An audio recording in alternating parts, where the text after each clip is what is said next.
apa yang terjadi saat ini, saya meminta kepada seluruh umat Islam agar tidak terprovokasi, meskipun kemarin telah terjadi korban jiwa dan umat Islam juga ada yang terluka yang saat ini masih kritis ya.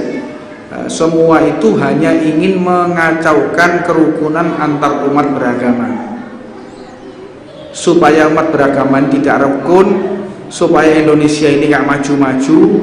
Jadi ada orang-orang yang menggunakan kepentingan secara global, ingin mengadu domba anak bangsa. Teman-teman saya pendeta itu pada telepon semua, saya mengutuk aksi organisasi tersebut, itu tidak mewakili kami umat Kristen. Nggak ada ajaran Kristiani itu membunuh, ajaran Kristiani berbuat onar itu nggak ada, semua baik-baik aja. Itu hanya sekelompok orang yang mengatasnamakan kami orang Kristen ini supaya membuat kekisruhan secara nasional. Jadi umat Islam harus cerdas menanggapi segala sesuatu polemik yang akan pergantian kekuasaan di Indonesia ini. Sampai tak kandhane yo pilpres iku terusane teko pilkades. Ngerti ora? Lek ndongone lurah iku jenenge pemilihan lurah pilkades. Engko unggah meneh ana pemilihan camat. Engko munggah meneh ana pemilihan bupati, engko munggah meneh ana pemilihan wali kota, engko munggah meneh ana pemilihan gubernur, munggah meneh jenenge tongone provinsi jenenge gubernur, tongone negara jenenge pilpres. Hanya urusan pilpres kekuasaan terus Anda mau benturan, Anda mau putus silaturahmi, enggak layak. Umat Rasulullah harus putus silaturahmi, bentrokan gara-gara beda pilihan. Dijaga negara ini, kita jaga bareng-bareng, jangan sampai membuat kekisruhan, jangan sampai terpancing, karena tidak ada di dunia ini yang lebih makmur melebihi Indonesia. Tidak ada di dunia ini yang lebih nyenyak kita tidur melebihi Indonesia. Nggak ada yang lebih aman melebihi Indonesia. Aman, tuku sego goreng 10.000 oleh pilih sego goreng kayak berapa sih goreng? 15 larang, badai kakek. Sego goreng piro jamat? Piro? Bingung takoki, talaman soalnya yo. Iya. Bisa makan majelisan, bisa makan kumpul bareng enak kayak gini.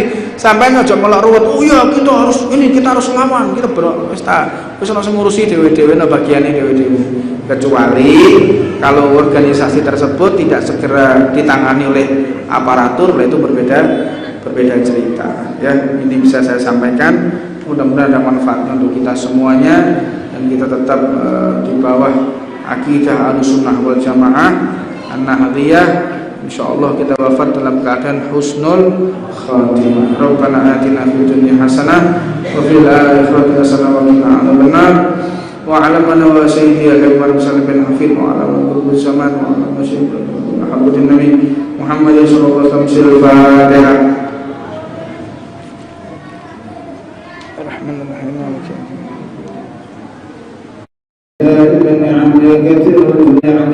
صلي على سيدنا محمد وعلى صحابته أجمعين. اللهم لك الحمد شكرا ولك المنه فضلا وأنت ربنا حقا ونحن عبيدك رضا وأنت الذي لا إله إلا يسر كل عسير ويا جابر كل كسير ويا صاحب كل فريد ويا مغني كل فقير ويا مضوي كل دين ويا محمد كل مخيف يسر علينا كل عسير وتغفر عسير عليك. اللهم يا من لا يحتاج الى بيان وتفسير هذا الذي وانت علم بها وخبر. اللهم اني اخاف منك واخاف من يخاف منك واخاف من لا يخاف منك. اللهم بحق من يخاف منك نجنا ما لا يخاف منك. اللهم بحق سيدنا محمد وحرسنا بعينك التي لا تنام واكنفنا بك نفيك الذي لا يرام ونعمنا بقدرتك علينا فلا نهلك ولا ثقتنا ورجاؤنا. وصلى الله على سيدنا محمد وآله وصحبه وسلم. وسلم والحمد لله رب العالمين عدد خلقه ورضا نفسه وزنة عرشه ومداد كلماته اللهم إنا نسألك زيادة في الدين وبركة في العمر وسعة في الجنة وسعة في الرزق ونوبة قبل الموت وشهادة عند الموت ومغفرة بعد الموت وعفوا عند الحساب وأمانا من العذاب ونصيبا من الجنة ورزقنا نظر إلى وجهك الكريم وصلى الله على سيدنا محمد وآله وصحبه وسلم سبحان ربك رب العزة عما يصفون وسلام على المرسلين والحمد لله رب العالمين عدد خلقه ورضا نفسه وزنة عرشه ومداد كلماته الفاتحة الرحمن سيدنا حبه والخرم الرحمن سبب سيدنا الشعفان الحمد لله رب العالمين الرحمن الرحيم مالك يوم الدين إياك نعبد وإياك نستعين اهدنا الصراط المستقيم صراط الذين أنعمت عليهم غير المغضوب عليهم ولا الضالين آمين سورة آية الله لا إله إلا هو الحي القيوم لا تأخذه سنة ولا نوم له ما في السماوات وما في الأرض من ذا الذي يشفع عنده إلا بإذنه يعلم ما بين أيديهم وما خلفهم ولا يحيطون بشيء من علمه إلا بما شاء وسع كرسيه السماوات والأرض ولا يؤوده وهو العلي العظيم إن استطاعت كما استطاعت الملائكة المدينة الرسول بلا خندق ولا سور من كل قدر مقدور وحقر محمود ومن جميع سور تترسنا بالله من عدونا وعدو الله من شاك عرش الله إلى الله عبد الله بمئة ألف لا حول ولا قوة إلا بالله العلي العظيم عزيمته لا تنشق بمئة ألف لا حول ولا قوة إلا بالله العلي العظيم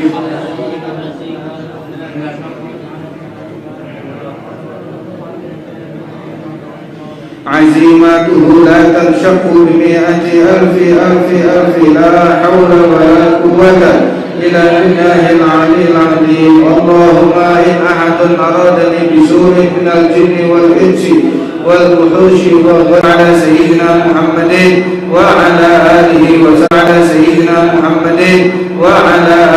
وسلم سبحان ربك رب العزة عما يصفون وسلام على المرسلين والحمد لله رب العالمين في كل لحظة أبدا عدد خلقه ورضا نفسه وزنة عرشه ومداد كلماته بسم الله الرحمن الرحيم السلام عليكم ورحمة الله وبركاته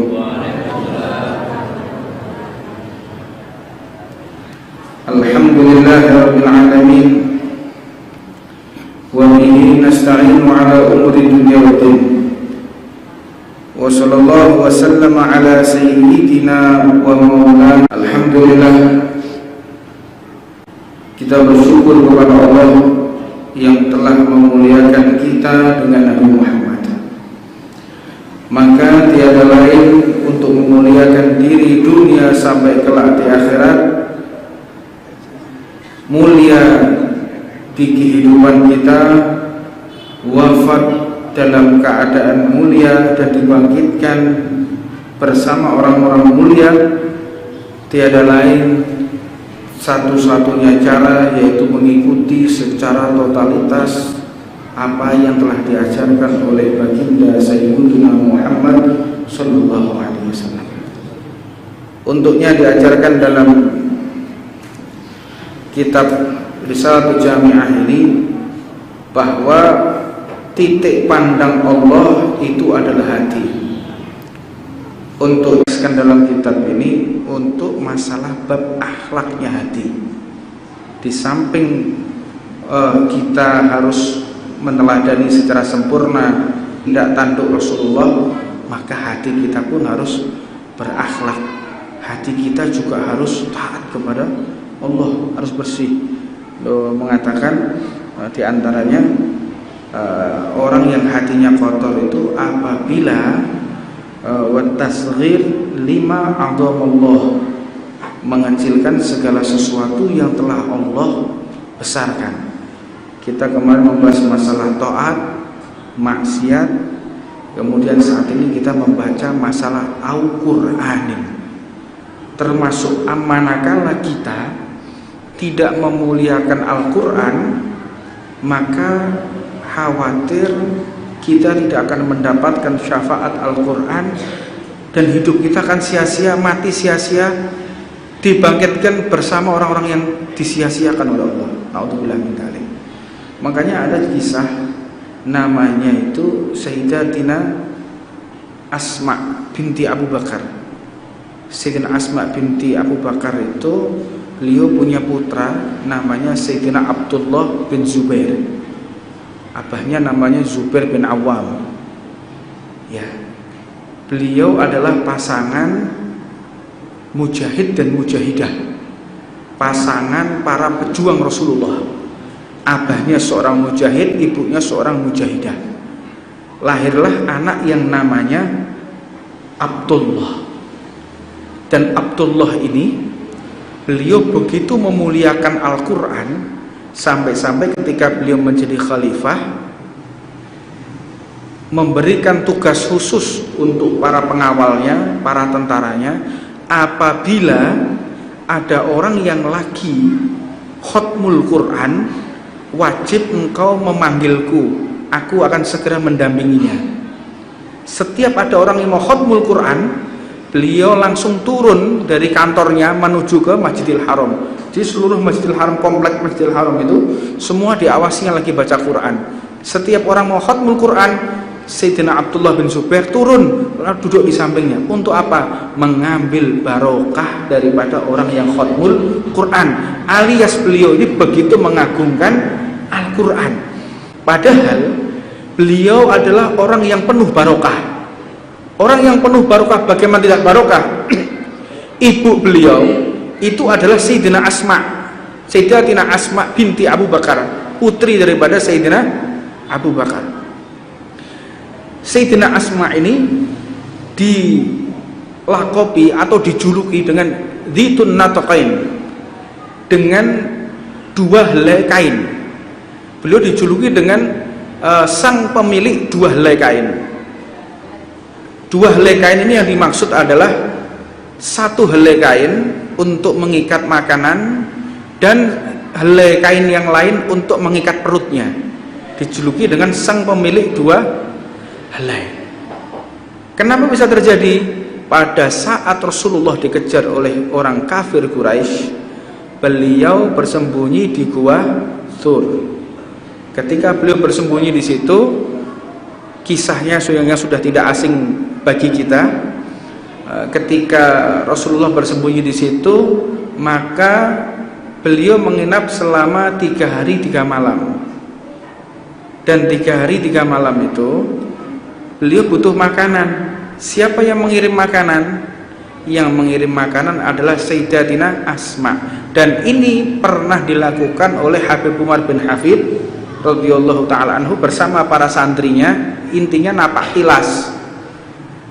Habib Umar bersama santri-santrinya napak tilas dari bawah sampai ke Gua Thur jalan kaki. Ayo nyoba bagaimana perjalanan dakwah Rasulullah, napak tilas Nabi Muhammad. Beliau tuh bawa bekal, bawa makanan, jalan. Habib Umar bersama santri-santrinya yang usianya masih 20 tahun, 19 tahun. Habib Umar mungkin usianya masih 40 tahun beliau pada saat itu ya. Beliau jalan sampai dari tengah-tengah istirahat, istirahat, makan dulu, minum, jalan lagi. Sampai ke Gua Thur beliau berdoa, ya Allah, berdoa segala macam. Setelah beliau berdoa, tanya sama santri-santrinya Habib Umar, bagaimana perjalanan kita? Habib, Allah ini pertama kali dan terakhir, saya nggak mau lagi, kapok sudah. Wis gak kali napak tilasan wis kapok wis. Panasnya kayak begitu. Jalan kaki dari bawah bukan gunung yang ada di Indonesia, gunung Arab sana panasnya luar biasa. Kata Habib Umar, kalian tahu ini adalah gunung yang Rasulullah bersembunyi dengan Sayyidina Abu Bakar, dan ada putri yang bernama Sayyidatina Asma. Beliau mengirimkan makanan Rasulullah setiap hari 3 kali dan dalam keadaan hamil 9 bulan. Hamil 9 bulan, naik turun 3 kali sehari selama 3 hari. Subhanallah, bisa kuat seperti itu. Dikatakan satu perut, satu helai kain untuk mengikat perutnya, satu helai kain lagi untuk mengikat makanannya. Naik turun 3 kali sehari. Subhanallah. Karena apa? Ada mahabbah, ada cinta kepada Rasulullah SAW. Berkah dari siapa? Didikan abahnya, yaitu sahabat terdekat Rasulullah SAW, Sayyiduna Abu Bakar As-Siddiq radhiyallahu ta'ala anhu. Luar biasa. Nah, beliau hamil 9 bulan, begitu lahir langsung dikasih nama oleh Rasulullah bernama Abdullah, seperti nama ayah Nabi Muhammad. Dan ketika lahir tidak memakan apapun kecuali menghisap air ludah Nabi Muhammad SAW. Langsung ditahnik. Makanya budaya kita budaya tahnik. Budaya tahnik itu agar arwah, akhlak, sir, rahasia orang tersebut sampai kepada si anak. Makanya tahnik. Kalau ada orang soleh datang ke rumah Anda, pertama kali adalah kalau anak Anda sudah besar, panggil anak Anda sudah bisa membaca surat Al-Fatihah, suruh baca di depannya orang soleh tersebut.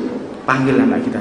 Nah, ini di depannya Habib, depannya Kiai, depannya ulama, bacalah engkau Al-Fatihah biar didengarkan oleh para ulama, para kiai tersebut. Untuk apa? Menjadi saksi ilmunya beliau sampai kepada Rasulullah SAW. Ini kalau ada anak kita datang, panggil anak kita, baca Fatihah, minta sisa makanan biar dimakan di ludahnya para kiai, ludahnya para ulama, itu sampai barokahnya kepada kita. Siapa yang ngajarkan? Yang ngajarkan Rasulullah dengan para sahabatnya. Rasulullah dengan para sahabatnya. Nabi Muhammad itu diriwayatkan kalau sudah wudhu, sisa air wudhu itu dibuat rebutan karena tak dulu, seolah-olah mereka sampai hampir membunuh. Rebutan itu sampai seperti mereka membunuh. Habis sisa air wudhu Rasulullah diperebutkan oleh para sahabat. Rasulullah itu kalau meludah, tangannya para sahabat itu keluar semua ini. Tangan para sahabat Rasulullah dikeluarkan tangannya. Jangan sampai air ludah Nabi Muhammad jatuh ke bumi, langsung jatuh ke tangannya. Di Rasulullah, tolong kau kalau meludah, tolong jangan kau meludah ke bumi, ludahi, ditadongi. Air ludah Rasulullah SAW diusapkan, disampaikan kepada anak-anaknya. Mereka adalah para sahabat Nabi Muhammad SAW. Dikatakan sama para orang Arab Quraisy mengatakan, kalau tidak salah ini syairnya Abu Sufyan ya. Dia mengatakan, ma ra'aitu ahada yuhibbu ahada ka ashabi Muhammadin yuhibbu Muhammadan.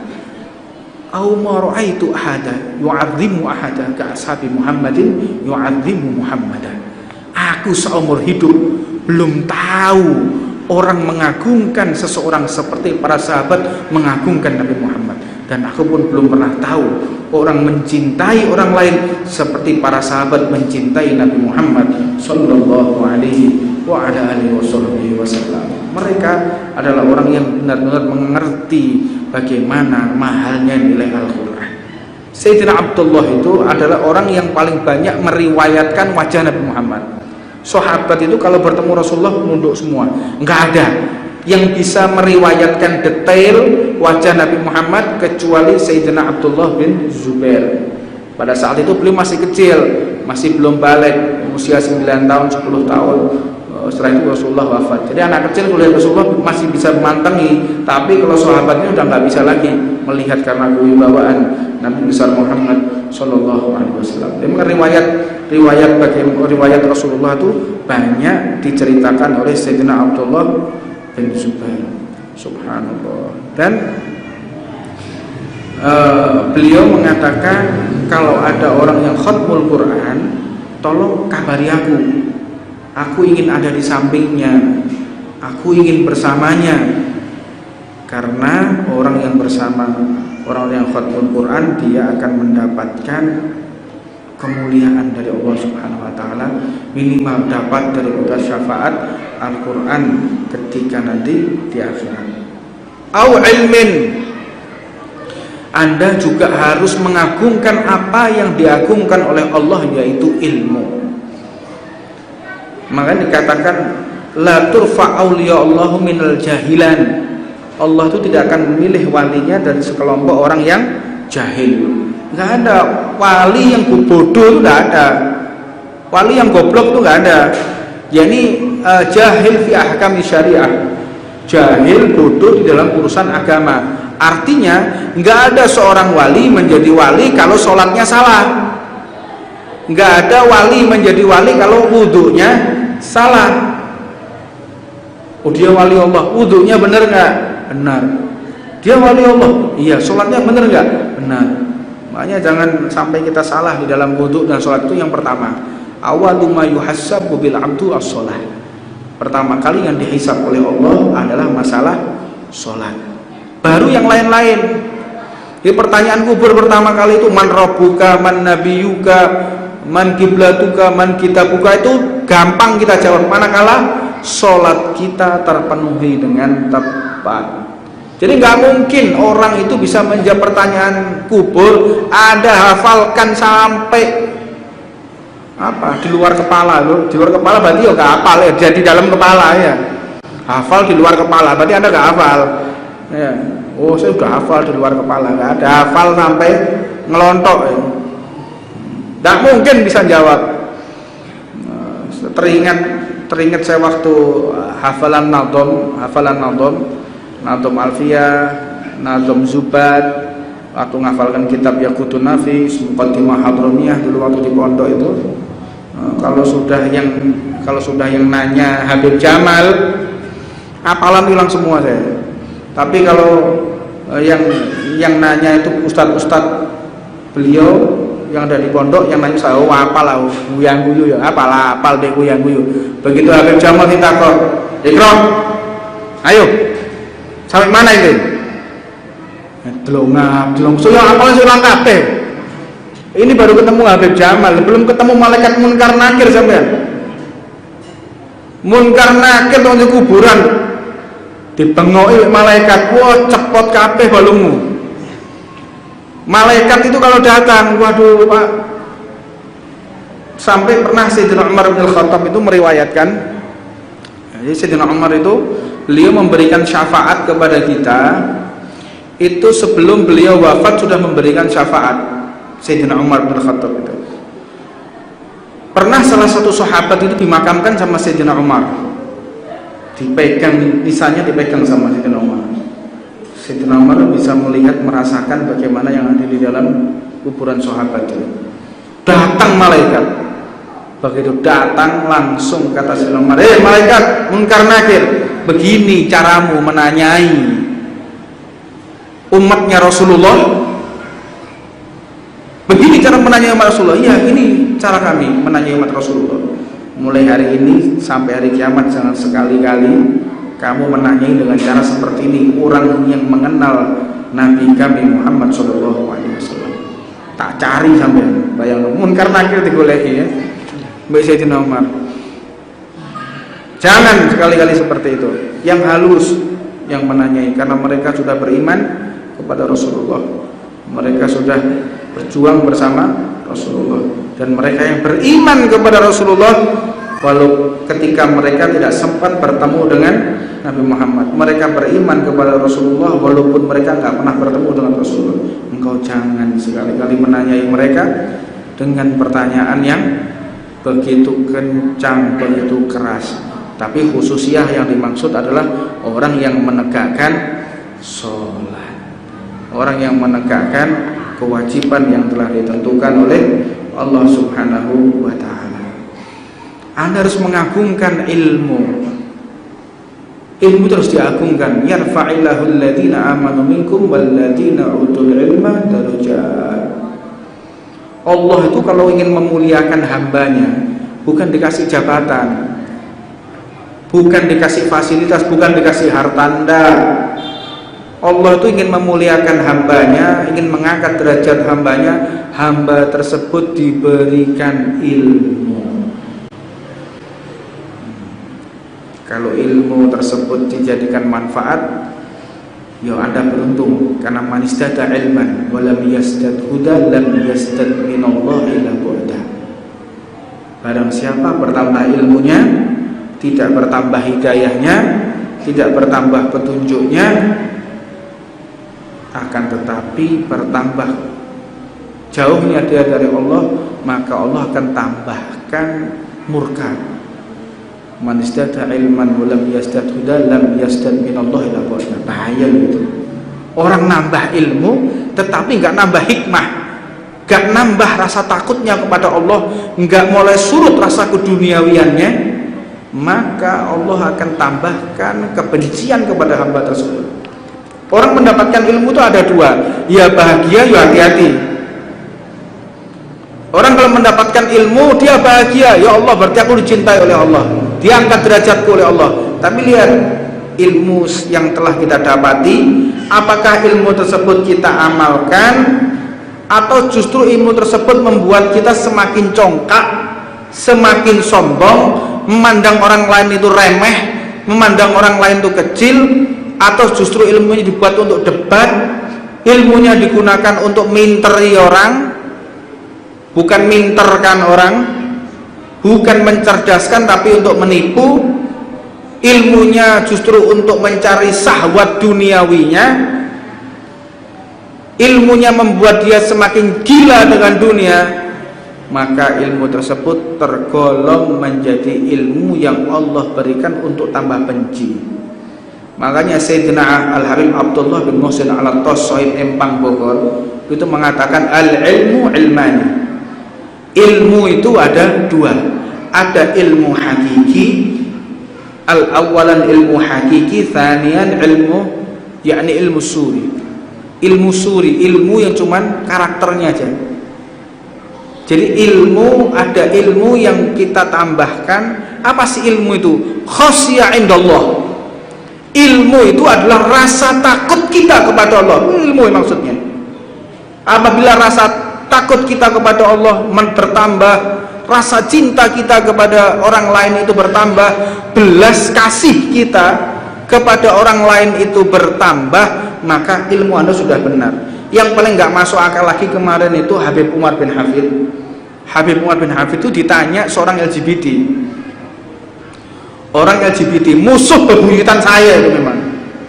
Saya nggak peduli, udah saya omongkan, saya nggak peduli. Saya akan terobos, saya akan langgar semua konstitusi kalau urusannya LGBT. Entah saya atau dia yang mati duluan. Kalau saya LGBT ya. Mulai homo, lesbian, bisek, transgender, udah nggak peduli kita. Kalau saya LGBT paling menyala darah, emang paling nyala udah bahas LGBT, nggak kuat saya. Pasti marah sudah. Itu Habib Umar waktu di Malaysia ditanya sama ketua LGBT. Ketua LGBT ini tanya, udah bludrek. Saya lihat live-nya udah bludrek kan. Iki leono aku dek kono tak antemi wong iki. Pasti sudah. Aku payu ya masa aku.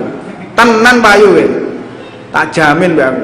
LGBT ya mau pola-pola nek kene boyar masa aku. Ini LGBT tanya ke Habib Umar, dan ini membuat saya berubah seketika. Habib Umar ditanya, Habib, saya ini adalah ketua LGBT se-Malaysia, saya ketuanya. Ngomong nggak Habib Umar kayak begitu? Saya ketuanya, saya pemimpinnya. Senyum Habib Umar. Ini udah keringat dingin saya lihat dari Tuban, keringat dingin. Lu ini orang berani tanya gak bisa sama Habib Umar. Waduh, mau apa Habib Umar? Saya ketua LGBT. Kata para kiai, kata para ulama, saya ini adalah orang yang dikutuk. Iya, batinku. Pasti sampai pun rokok gak ada ditakoi. Lemah pun rokok, sampai gak kira. Itu ditanya. Saya ini kata para kiai, para ulama masuk ke dalam neraka. Saya dikutuk karena saya menyerupai perempuan dan saya menikah dengan laki-laki. Kalau menurut Habib apakah benar perkataan para ulama, para kiai bahwa saya itu dikutuk. Ini yang ditanya seorang wali kutub, orang yang penghulu para wali, seorang ulama besar, kasih sayangnya seorang wali itu, cintanya itu besar, kasih sayangnya itu besar. Apa jawaban beliau? Apakah kamu muslim? Ya, saya muslim. Kalau engkau muslim, maka mulai saat ini engkau sholatlah tahajud, engkau mulai baca Quran, kewajiban sholat 5 waktu jangan engkau tinggalkan, perbanyak sholawat, kemudian kerjakan puasa, seluruh kewajiban laksanakan, insya Allah engkau akan menemukan jalan kebenaran. Subhanallah. CJ Husin Habib Umar CJ ini sing takok aku mulai pateni aku ngono lho aku gasak elek mulai kurang ajar ya depannya ulama gitu. Tapi Habib Umar enggak, itu yang membuat saya itu berubah dan semakin mengedepankan rahmat. Oh ini caranya ulama ini. Menghadapi siapapun dengan kasih sayang membuat saya berubah. Bukan saya memberikan speech kepada LGBT, enggak, cara menanganinya ternyata harus dengan kasih sayang, rahmat. Makanya umat ini butuh kasih sayangnya ulama. Umat ini butuh dengan cintanya para pewaris Rasulullah SAW. Sudah tidak ada konfrontasi, sudah benturan sudah ditinggalkan di zaman ini. Karena setan sudah bosan menggoda manusia dengan menyekutukan Allah. Sekarang setan itu mulai dengan cara memprovokasi, mengadu domba.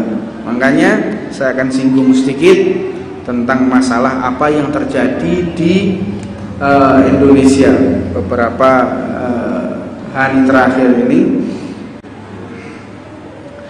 bahwa terjadi sesuatu di Bitung, yaitu pembunuhan terhadap orang yang aksi damai Palestina. Ada orang aksi membela Palestina kemudian dibunuh oleh laskar yang mengatasnamakan agama Kristen ya. Ada ormas Kristen mengatasnamakan Kristen kemudian membunuh umat Islam yang dalam keadaan menyuarakan Palestina agar Israel menghentikan invasinya, menghentikan pembantaiannya kepada saudara kita umat muslim yang ada di Palestina. Jadi sebetulnya yang ada di Palestina itu nggak usah berbicara soal masalah agama lah, cukup dikatakan sebagai manusia saja.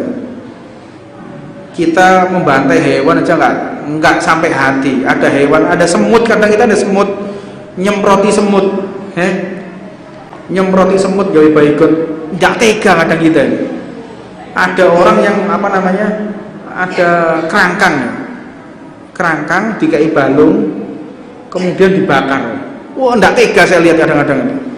Padahal ya kerangkang itu kurang ajar juga gitu. Ada caranya. Di pohon pelem ya, pelem. Pohon mangga itu dikasih tulang, kemudian kerangkangnya ke situ semua, kemudian dibakar. Nggak boleh ya. Membunuh dengan cara membakar itu nggak boleh, karena itu hanya milik Allah Subhanahu Wa Taala. Ya.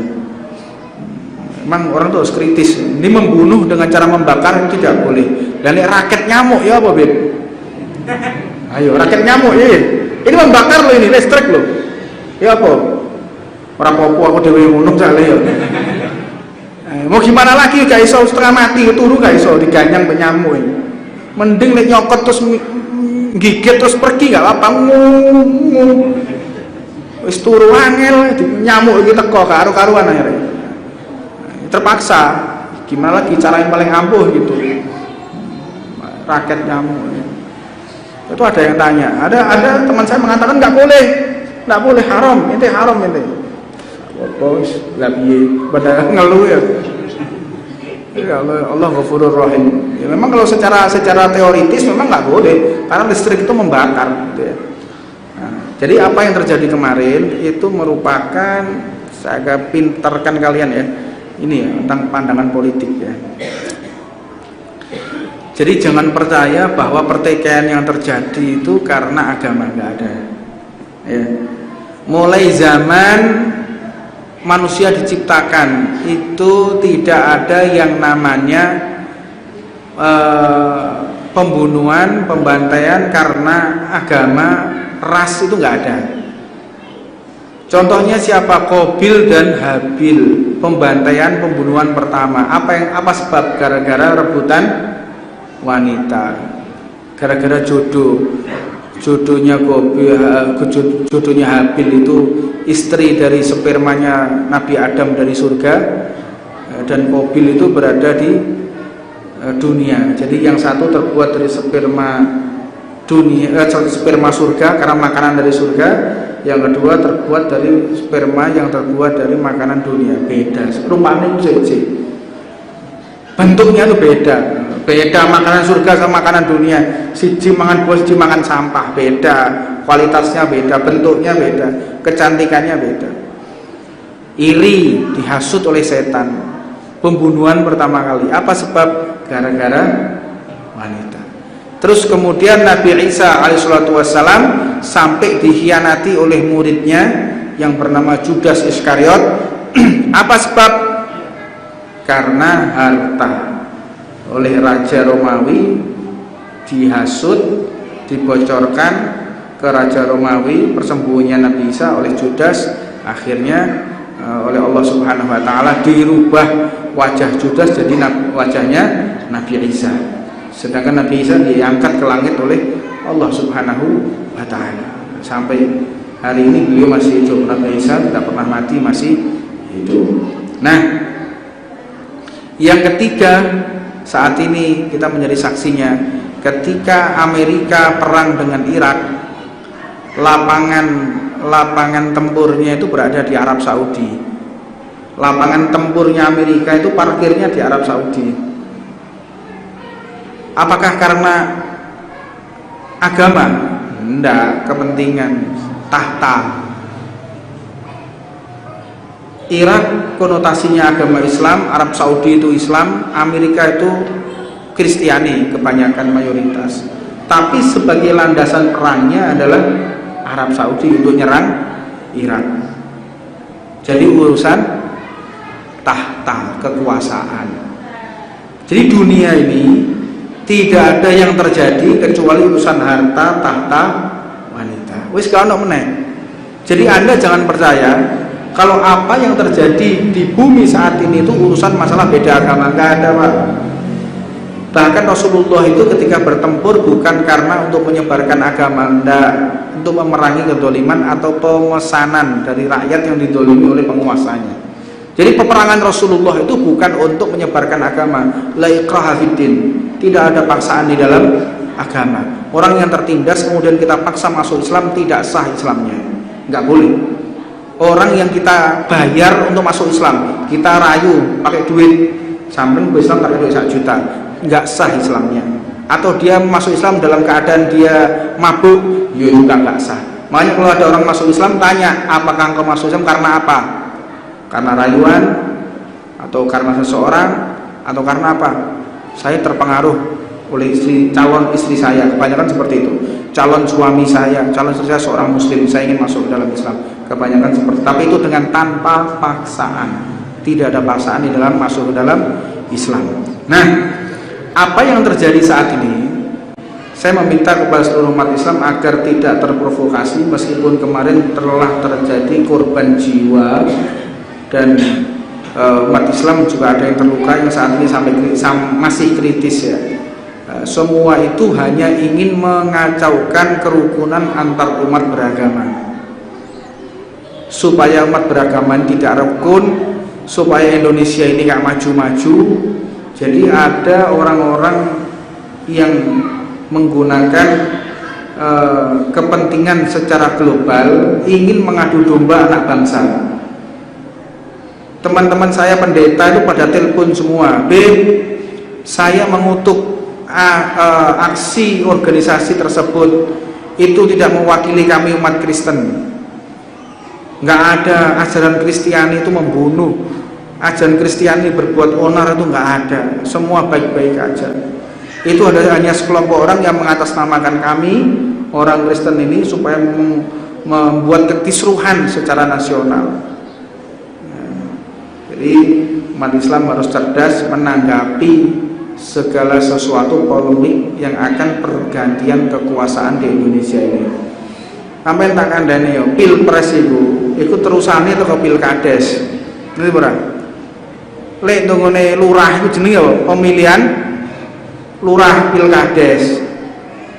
Engko munggah meneh ana pemilihan camat. Engko munggah meneh ana pemilihan bupati. Engko munggah meneh ana pemilihan wali kota. Engko munggah meneh ana pemilihan gubernur.